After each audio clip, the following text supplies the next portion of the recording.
Welcome back to the Unstuck movement, true testimonies of breakthrough. I'm your host, Rob Z. It's wonderful to have you here today, and we have an incredible guest with us from the big tech industry. We have Sally Ivester with us on this platform. And Sally, I like to dive in right off the bat with a powerful question to get great value for our audience. I want to talk about breakthrough because that's what we're all about here on the podcast. What was a major breakthrough that you had that transformed your corporate career? Yeah, I love it. First of all, thank you so much for having me, Rob. I can't wait. This is going to be awesome. And it's right before Thanksgiving that we're filming this. So I feel very grateful for you and for all the listeners.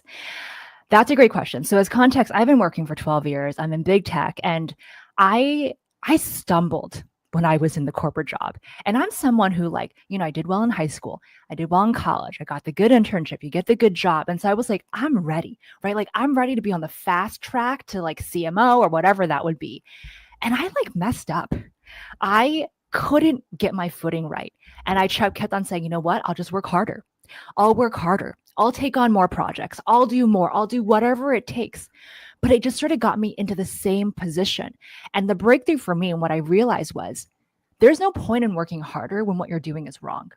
And what I was doing was wrong, right? I was not working in a way that corporate America appreciated. And it wasn't until I started to look at everyone who was doing better than me, people who are probably maybe even a little less talented, taking on less projects, taking on less impactful projects, but we're getting better promotions, we're getting more money, or doing better titles. I started to look at them and I started to document, what were they doing? How did they show up? How did they position their products or their projects or anything like that? And that's when I started to realize the gap of how I was operating and how they were operating. And that honestly was a breakthrough for me. I started to see different things I was not doing whatsoever. And that sort of led me to develop sort of this playbook that I call how do you actually navigate this corporate job? And the reason I'm so passionate about this is because I come from immigrant parents. I didn't have anyone to lean on. While my parents are awesome and they supported me, they couldn't advise me. And you feel helpless sometimes when the stakes are really high. And it becomes really important for us to feel like we have agency, to feel like we can do things, to feel like we're actually doing things that matter. And that is really where I've come to now and what I want to share out with everyone else. I love that, Sally. Really good. And, going back to what you said right off the bat, I think it's so important because we can work really hard at the wrong things in life. We can work really hard in the wrong direction. And, there's a classic example of vision, and it's, somebody's in the jungle and they're hacking their way through the jungle, and they're just hacking and hacking and hacking, but they're not really getting anywhere because they don't have a direction, a pinpointed place of where to go. And so we can think that working hard is going to get us exactly where we need to go, but it's got to be on the right things.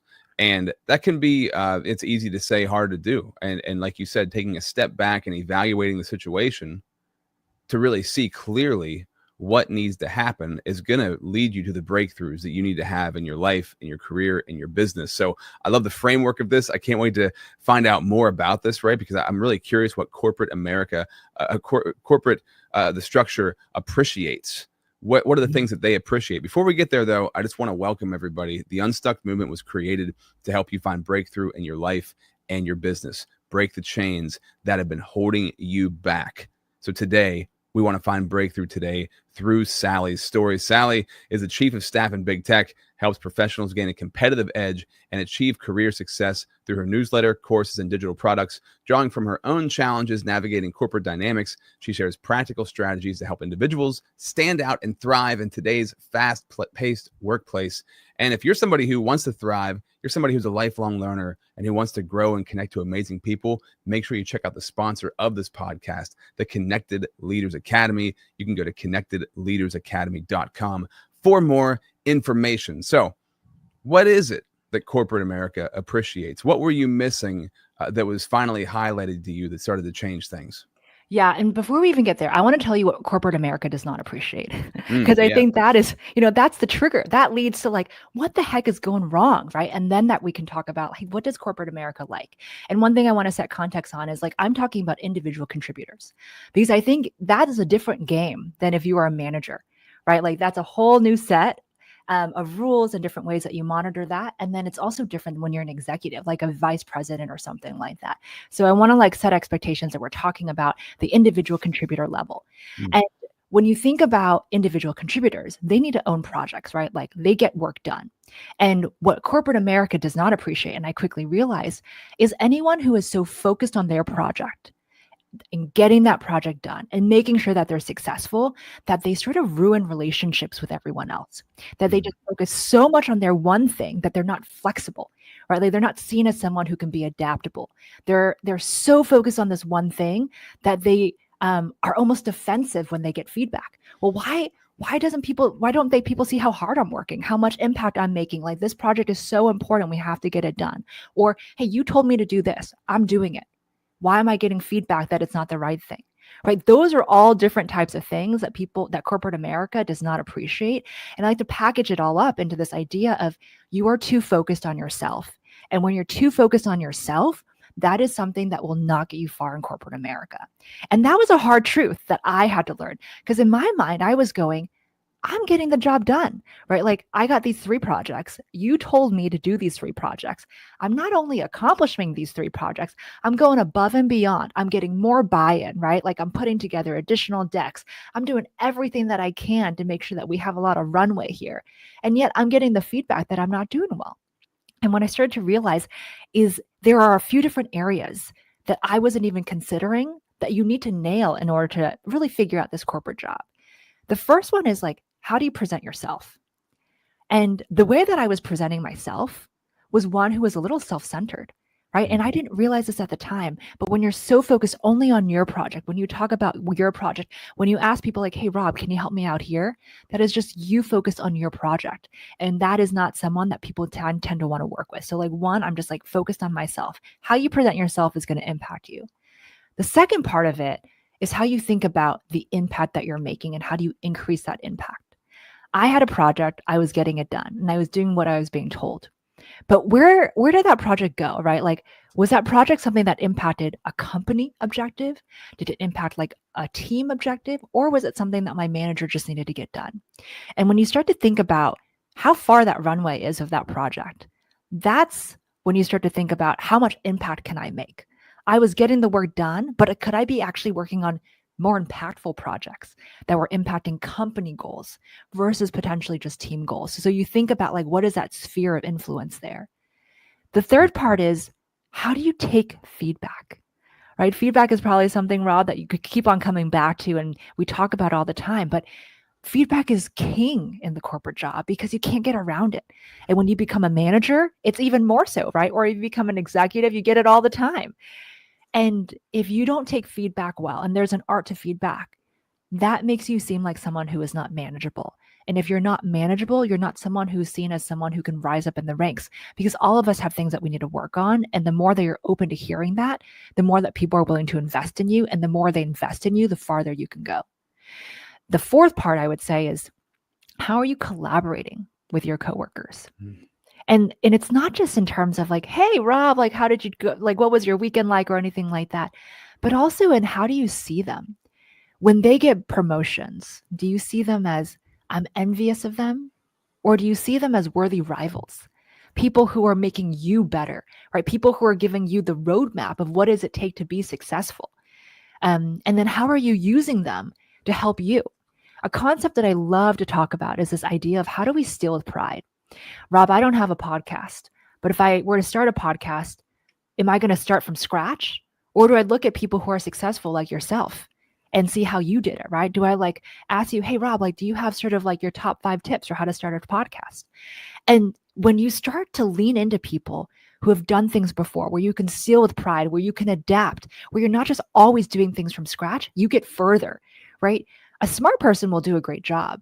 A brilliant person will take what someone has already done and build on it and just adapt it for their needs. And that's the type of stuff that helps you just go further because you can do more. And then the fifth part I would say is, how are you thinking about your manager? They are the most important person, I would say, in the corporate job. And if you don't figure out how to work with your manager well, how to position your goals in a way that supports your manager's goals, that kind of stuff will always keep you stuck.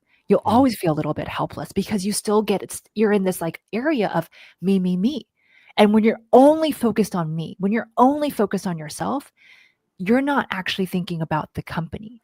And what's right for you may not be what's right for the company. And as soon as I started to think about these 5 different categories and how I shifted my thinking of how do I actually do work that supports the company versus just supports myself, that actually helped me be more successful, which I think is a total, just like different way of thinking, right? Like helping others makes me better, but it does. And when you help others and you help the company based off of how you present yourself, how you increase the impact that you can make on projects or take on the different types of projects, how you take feedback, how you collaborate with your coworkers, or I call it all hail your manager. It's in my mind, it's the pitch framework, right? Like present yourself, impact, take feedback, collaborate with coworkers, and all hail your manager. That's when things get unlocked for you as an individual contributor. These things are all, it's interesting when you talk personally or professionally, the things that work professionally also work personally and vice versa, right? Totally. Adding value to life is going to make everything better. Adding value to your family, adding value to your friend group, adding value to your community, to the place that you work, whatever it might be, is going to make a huge impact. And I love that you're talking about this because this subject, it's so old, yet it's so ignored and overlooked. And I guess you use the word cliche if you want to. It's like cliche, of course, helping others helps me, but you don't really understand how that works until you really start doing it. You don't understand how impactful it is to show up for other people, be appreciative of other people, really see other people, and how that's going to impact and improve everything in your life until you start doing it and you start seeing the ripple effects of that. Because it starts to change the way that you think, let alone it changing the people around you and the way they look at you and the way that they recommend other people go to you or whatever that might be. But it changes how you look at the world, right? To genuinely appreciate other people and not just you and what you're trying to accomplish. And through helping others, you will no doubt accomplish more than you ever thought you could. And it's an amazing shift that takes time. I used to, you talked to me 10, 15 years ago, I would have been like, why should I be serving other people? How's that going to help me? Like my mindset was completely backwards from the way that it is now, maybe kind of the way that you used to think also. So how do you present yourself now that you know this, that you know these things, that you've made this change? How do you show up now? Yeah, that's a great question. One thing I want to add, Rob, to what you're talking about too is let's just think about like creators on TikTok, right? How many creators would you follow if it's all about them pitching their product, their course, their whatever, right? Like that is all about them. But if they're talking about different topics that you're interested in, they go deep, they like talk about how do you do this, or this is my day in the life, or this is how I've overcome this issue, that's them creating value. And when they create value, you're more likely to be more bought into their stuff. And that's the type of analogy that we should bring to the corporate job. When you provide value for others, and specifically value in those 5 ways, that unlocks your career because more people want to work with you. And when more people want to work with you, you become more top of mind when new projects come up. When you become top of mind when new projects come up, you get to work on better projects, which increases your leverage, right? Because now you're seen as a girl who can take on higher impact projects. And when you have more leverage, guess what? You unlock your brand. And it's not just the Rob brand or the Sally brand, but it's the brand of someone being like high impact and someone who can do this type of work, which not just helps you in a corporate environment, but also if you're thinking about moving to a new job, right? Trying to get a promotion, trying to like change your title or go into a new specific industry. All of this kind of stuff matters so much. And so I want people to see what is this ripple effect and how does this all matter and help you really just reach your career goals faster. But you asked a great question, Rob, which is, how do I present myself now? And the first thing that I would say that is a different way of how I present myself is what is my attitude, right? And the analogy I like to use is like, am I like an Elsa or am I like an Olaf in Frozen? I have a 4.5-year-old girl, and so we talk about Frozen all the time. But like, if you think about Olaf, like this cute little snowman, right? Like he takes, he rolls with the punches. When bad things happen, he's like, well, what can we do about it, right? Like he has a positive attitude. And when you present yourself well like that versus someone who's always a Debbie Downer, someone who's like, oh, well, this sucks, or like this is happening, and like, how was your weekend? Well, this is like all the bad stuff that happened. No one wants to be around those types of people. Like, I hate to say it, but no one does, right? Those are energy drainers, and we don't have time for energy drainers. This doesn't mean you can't be honest. There are things that don't go well. But if you're always someone who thinks about the negative, then you're always going to be stuck in this negative mindset, and people don't have time for that. And so I think about that all the time is, am I showing up as an Elsa who, might be thinking about these negative things, or like thinking about herself, or whatever that would be, or am I showing up as an Olaf? And I think that's like one key thing right there. The second thing I would say is, how do I think about my brand? And when I think about brand, it's also, am I someone who shows up on time? Am I someone who closes the loop when I ask people of things? If I reach out to you, Rob, and say, hey, Rob, like, would love to get like a few quick statistics from you, and then I never close the loop and tell you what I use the statistics for, how did that presentation go? Would you be willing to help me again? Probably not, right? Like, people want to know, like, hey, how did things go? So you want to close the loop. I also think about like some of the tactical things that may sound just small, but they add up, right? All of this stuff stacks up, and it really comes together in how you present yourself. When I get an email, I make a rule to myself that I'm going to reply within 24 hours.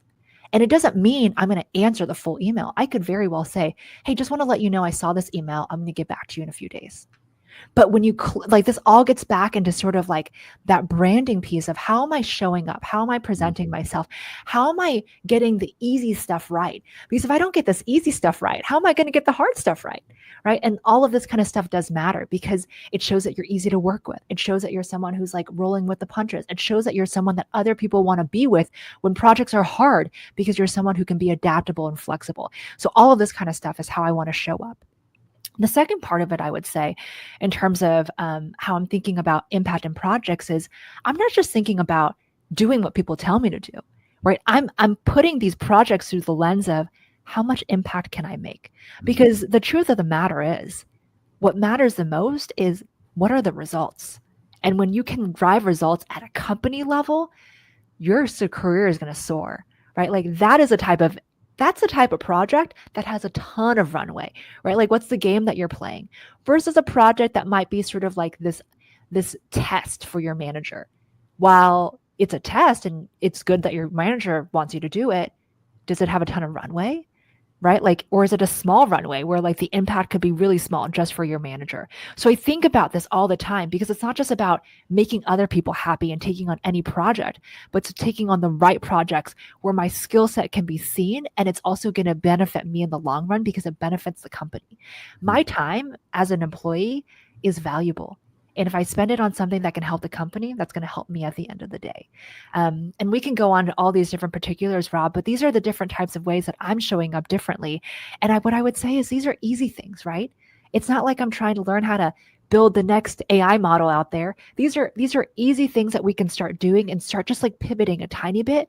And all of these little pivots, they're going to stack on top of one another, where it's going to just make you different. And what I'd like to say is, if you are even within the top 10% of those 5 things I talked about, which is like how you present yourself, how you increase your impact, how you take feedback, how you collaborate with your coworkers, and how you all, call it all hail your manager, the pitch framework, how to get the H in there somehow to make sure that my manager piece worked. But if you can be the top 10%, that's going to make you the top 1 to 2%, right? Because not everyone is thinking about that.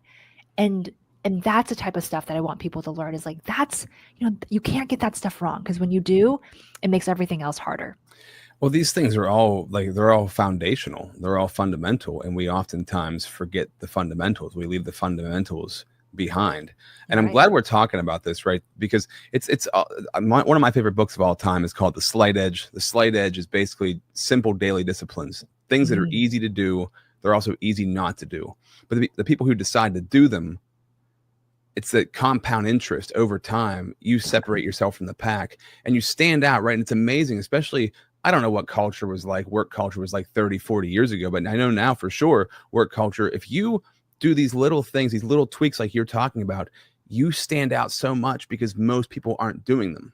Yeah. So you're going to just, like you said, you don't need to go create the new AI model. You don't need to reinvent the wheel. You just need to show up differently, and you will change your career and also change the impression of people around you, change the minds of people around you. You're going to impact people around you to act differently. And they're going to wonder, what is it about Sally that's different? What is it about her that makes her stand out? How is she achieving and succeeding? And when they put the pieces together, they're like, oh, it's these little things that she does that makes her different. And those little things are adding value to people's lives when she doesn't really need to do it. She could be focused on herself, and you'd probably still be successful being focused on yourself, but you're going to be so much more successful being focused on others and serving others. So I love that. That's a really just great and valuable point. You know, it applies to literally everything in life. The fundamentals of life don't change. There's truths that don't change. Yeah. And we have to go back to them. It's like go back to go forward. At least that's how I've always kind of looked at it. So you got it. We're going to jump in to an ad break real quick for 1 minute, though. When we come back, I want to talk about, because you mentioned so many important things, but I really want to know about feedback, because so many people have such a difficult time with feedback. They don't know how to take feedback well. And it sounds like earlier in your career, you were not taking feedback well. What did you change, and how do you take feedback now that changed everything? We'll talk about that in 60 seconds. Are you struggling to make consistent, valuable content for yourself? Do you want to have an efficient and effective way to create content that attracts the people that you want to connect with in life, the people you want to build relationships with in business? Do you want to be the go-to authority at what you do, at what you're great at? Would it be helpful for you if you had a platform that connects you to incredible people in your industry? The kind of platform that gets you leads and lands you clients without you having to beat down anybody's door or blow up anybody's inbox. Whether you're already creating content or you're desiring to start and it's something that's been kind of burning inside of you for a while, I urge you and encourage you to check out the Pro Podcaster Academy. Get started right now. Join the waitlist at robzwentz.com. Hi, my name is Jose Escobar, and I'm the founder and CEO of the Connected Leaders Academy. We're a growing tribe, a community of entrepreneurs all over the world globally. If you're an entrepreneur and you're looking to grow personally and professionally, scale your influence, develop your skill sets, move the needle in your business, more clients, more money, more profit, the bottom line, and of course, grow your circle and your network like never before, join the Connected Leaders Academy today. Check me out on Instagram and on Facebook, the @ JAESCO25. We look forward to having you join us. Take care.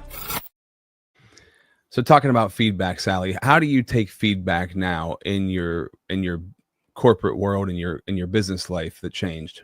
Yeah, absolutely. Well, before I talk about how I take it now, I'm going to tell you, how did I used to take it? Right? You give me feedback. That was a bad presentation. And everyone gets that feedback sandwich where it's like a compliment, the bad, and then like the good again. I would be like, but didn't you see what I did? Or I thought you told me to do this, right? Like I would always be defensive when I got feedback, and it would never be me, right? Like it would always be, oh, but you told me to do that. Oh, but I thought I did it well. Oh, but I didn't know that, right? There would always be some type of excuse. And you know what a manager is thinking when they give feedback? God damn, like this girl, she's hard to work with, right? Like she's not even listening. I'm trying my hardest to give her like the good, then the bad, then the good. I'm trying to give her tangible ways to like work through it.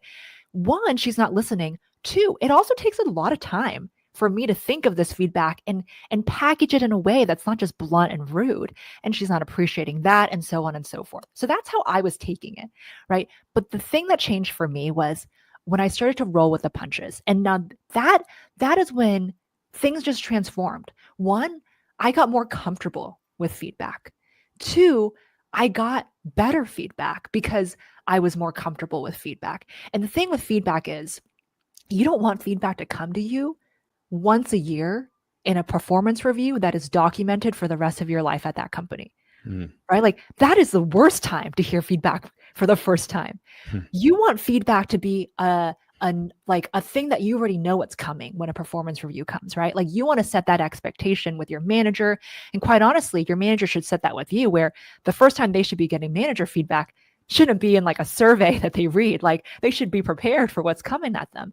But the reason I say that is when you become more comfortable with feedback, when you roll with the punches more, people are more willing to give you that feedback. That means you can adapt better. You can be more flexible. And when you're more flexible and you adapt more, then you are able to change more. And when you change faster, when you're changing these little things on a daily basis, sort of like what you're talking about with the slide edge, then you become better. And I didn't it wasn't like it was overnight. I started to be like, I'm going to not be defensive, or I'm going to go from defensive to not defensive. But I hit this point where I was like, this isn't working. Something isn't working. And I got to figure it out, because I can't just continue letting this be the way that it is. So instead of being like, I disagree, I just was like, okay. And when I started to be more like, okay, that's when I started to learn more about, hey, how am I taking feedback, and how are things different now than when it was before? And is this actually working out? So I started to like take notes, and that led me to sort of like this feedback formula that I have. And the first part of it, it's 3 parts. The first part is, you got to accept the feedback, right? Like, no matter what, you could tell me, Rob, Sally, you're a terrible podcaster. And be like, thank you for the feedback, right? Like, I appreciate, like, feedback is a gift. You got to just effing accept it, because you know what? I realized later on, now that I look at my now self versus my past self, when I was like pushing back on the feedback, the reason I did it was I thought I could change their mind, right? Like, if I gave them my reasoning, I could change their mind and they could see why I did it. And like, maybe they will not think that. You know what it actually does? It makes them think it even more, right? It accomplishes not my goal. It makes them think that, oh, you know what? Sally she's being defensive. So she definitely is this feedback that I'm giving her. Whatever that feedback would be, it would make them even more cemented about it. So So you have to just accept the feedback in that moment, because they've already made up their mind, and nothing you do in that exact moment when they're giving it to you will change their mind. So 1, accept the feedback. The second thing I would say is, you got to forgive yourself, right? All of us sort of beat ourselves up like, crap, I should have done that. Crap, I should have known better. Crap, that was a rookie mistake, whatever that would be. But you know what? We made it. And you can't change the past. Like, I wish I could time travel, but you can't. And so then you're in this position where you're like, all you can do is move forward. And the only way that you can really move forward and the speed that you need to is if you just forgive yourself. Don't spend your energy beating yourself up. Spend your energy thinking about the third part, which is, how do you act on the feedback? And when I say act on the feedback, I mean act. What is your action plan? What are you going to do? How are you going to check in with your manager who gave you this feedback on how you're working through this feedback, and how do you show the results? Because the thing about feedback is, it's not just like, oh, you hear it and then it's gone. You have to now disprove it. You have to show how you're working through this feedback, and how you're sort of building up how you're working on it, and, you know, how you're decreasing whatever it is they're saying. As an example, I could get, you know, Sally, she's too turbo, right? Like, she works at a speed that other people can't keep up with. If I get that feedback, I got to show my manager right there and then, what am I going to do to not be at that speed? Some of the things that could happen is, 1, I could take a course. 2, I could work with a coach. 3, I could read books. 4, I could get an accountability partner, right? Whatever that would be. But I got to document that and show them, hey, this is what I'm doing.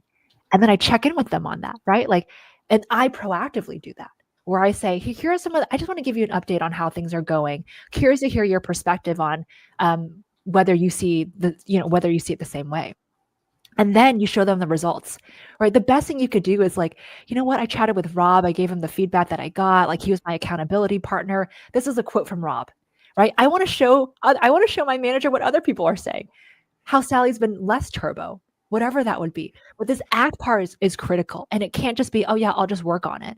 That's bullcrap, right? You have to actually put it in writing, because when you do that, that shows that you're serious about this feedback. It shows that you're going to work on it, and it gives your manager the confidence that, you know what, they're listening. And it's not just like in one ear out the other. They're not just sitting in the feedback. They're like in it, right? All over, they're submerged. And this is a person who's going to take it seriously. So that's what I mean when I mean, how do you take feedback? And that's been a formula that I've seen work for myself, for my clients that I work with, because it just shows that you're serious, and it shows that this is not something that you're taking as like, hey, you know what? That was just a suggestion. No, this is like actually real. Yeah, really good. And people, when they see you taking the action, putting the change in, they know it's not just lip service when you say you're going to do something. Exactly. Like, it's one thing to say you're going to do it, but to see it actually in action is a whole different story altogether. And this platform, the Unstuck movement, right? How do you get unstuck? You take movement. If you are getting constructive feedback, constructive criticism that's going to help you improve, and you're not taking action on it, then you're keeping yourself stuck in a place, even though other people are bringing to your awareness, hey, here's what I've noticed. That's Yeah. got to be the right people too, right? It has to be the right people giving you the feedback and the information, and that's your own discernment to decide what's appropriate and what's not. But at the same time, if you want to get unstuck and you want to move forward, you want to have that momentum, you have to take action. There's got to be movement. So I love that. Are you familiar with the term entrepreneur? I haven't, but can I add one other thing, Rob, and then we'll get Oh to yeah, the entrepreneur. What yeah. I would say is like the other thing that's really great about like getting unstuck and taking movement is you are the one taking the movement, right? Because you want to have the agency. You don't want your manager like to have everything on them because you can't control that other person, right? If you take control, you're getting the data points, you're keeping the receipts, you're showing her or your manager what other people are saying, and that helps you get unstuck, right? Because you're finally in control, and this is all stuff that you can control versus waiting on someone else to do something. So anyway, wanted to add that point just to add on to that wonderful particular phrase, and then back to you on entrepreneur. Well, and to add to that now also, because I don't add to that also, asking yourself what or how instead of why. Yeah. Because why questions don't help you. Why did this happen? Why is this happening? Why don't I get treated fairly? Why can't I get ahead? Instead of how can I or what can I do? Changing the questions that you ask yourself will literally give you different answers. Now you've got to frame those what's and those how's with an I, and then you've got to take action on them. But that can be a very simple, practical step that you can put into your awareness that can change things for you. So the term entrepreneur is like somebody who works for a company, is in a corporate setting, but they're like an entrepreneur inside of a company because they're really taking action and they're taking ownership and they're receiving feedback and they're moving forward with it. And it sounds like what you're talking about. This was me when I was in my radio broadcasting career. I became an entrepreneur and I learned what the term meant, and then I started to apply it. And when I started to apply it, what I noticed was when you take this decision of like, I'm going to take control of my career inside of this company, you either grow and excel in that company in a brand new way, or it's highlighted to you that you have to leave the company because you don't, some companies are not built with a framework to really support somebody who has an entrepreneur kind of mindset. So I'm curious for yourself, is there a time whenever you're in a company and you're doing the right things and you feel like you're being held down, is there a time when you say, well, maybe I should go somewhere else because this isn't the right place for me? Yeah, absolutely. For me, because I worked at one company, it is the team I'm on, or the team I'm working with, or the manager I'm working with, right? And if that relationship is off, it's time to leave. I have this thing called the work box theory. I don't know if you've heard of the dating influencer Tinks, but she has this theory called box theory, where when a heterosexual male meets a woman, he puts her in one of three boxes. He wants to date her, he wants to sleep with her, or he wants like nothing to do with her. And I think that applies to the workplace. When a manager meets a direct report, they put them in one of three categories. They want to invest in them, right? Like, this is my star. This person's average. That means you're going to get average projects, average promotions, average stuff. Or you're Eeyore, right? You're like seen as a person who is like the negative person. You're out. They want nothing to do with you and they want you off the team. I think you fall into one of those three categories. And when you're in a great position, obviously that is the time when you can thrive, right? Like, that is the time when you could even make a ton of mistakes, but your manager is always going to be there having your back because they think that you're the star. I've seen this in so many cases where a manager can say, oh, you can see the way that managers act, right? Like, it's just very obvious how people act towards their favorites versus people who are a little bit more average or people who are not performing quite well. In the questions they ask and the way that they support what's being said, all of that. You can see when someone that they love is talking, they nod, right? Like, they smile, like they're into it. When someone is on the very end of the spectrum, they have a lot of objections. They have a lot of questions that like eat into what's being said. And that immediately showcases to you who's going to be successful.